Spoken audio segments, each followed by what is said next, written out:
अभ्यास 8। उपाध्यक्ष महोदय, जिस प्रकार से दूसरे सत्रों पर तथा क्षेत्रों में अनुकूल संहिता की व्यवस्था तथा उसका पालन आवश्यक है, इस दिशा में भी जो महत्वपूर्ण तथा लाभदायक कदम उठाए गए हैं, उनमें से सार्वजनिक क्षेत्र के उद्योगों पर संसदीय कमेटी का गठन महत्वपूर्ण है, परंतु इस संबंध में यदि कार्य का स्वस्थ विकास करना चाहते हैं तो कमेटी के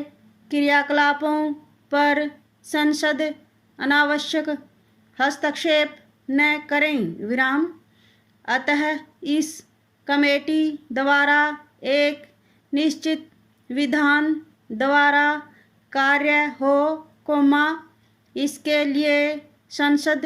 केवल नीति संबंधी प्रश्नों तथा समालोचनाओं तक ही अपने को सीमित रखे, यही सब लोगों द्वारा भी अनुभव किया गया है,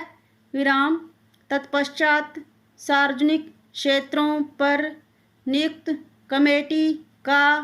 यह दायित्व होगा कि वह प्रशासनिक तथा व्यापारिक प्रश्नों पर यूनिट द्वारा निर्धारित नीतियों पर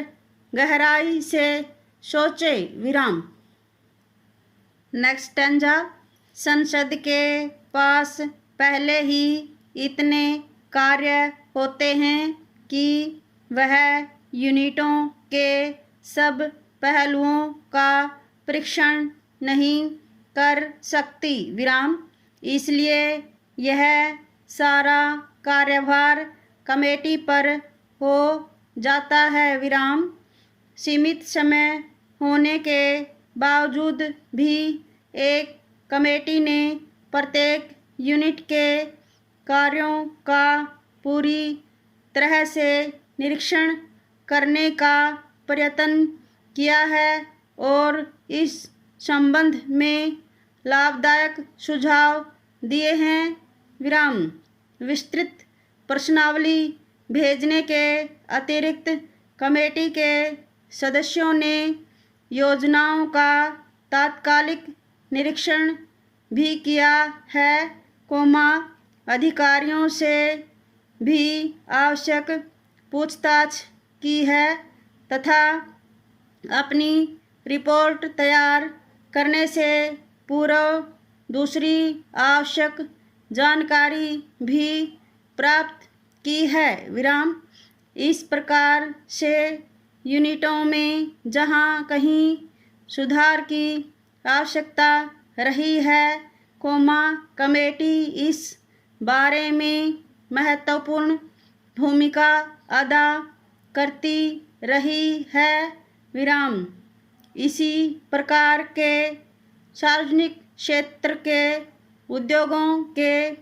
संबंध में सरकार का क्या कुछ रवैया हो, इस बारे में भी प्रयत्न किए जाते रहे हैं, सर्वांगीण विकास के लिए यह जरूरी भी है कि सरकार तथा सार्वजनिक क्षेत्र के उद्योगों के संबंध में सब लोगों द्वारा ठीक प्रकार से जान लिए जाएं, इस संबंध में सरकार यूनिटों के लिए कुछ मार्गदर्शन निर्धारित कर रही है, अतः मेरा सरकार से अनुरोध है कि इस बात का पूरी तरह से पालन हो जिससे कि लक्ष्य प्राप्ति हो सके,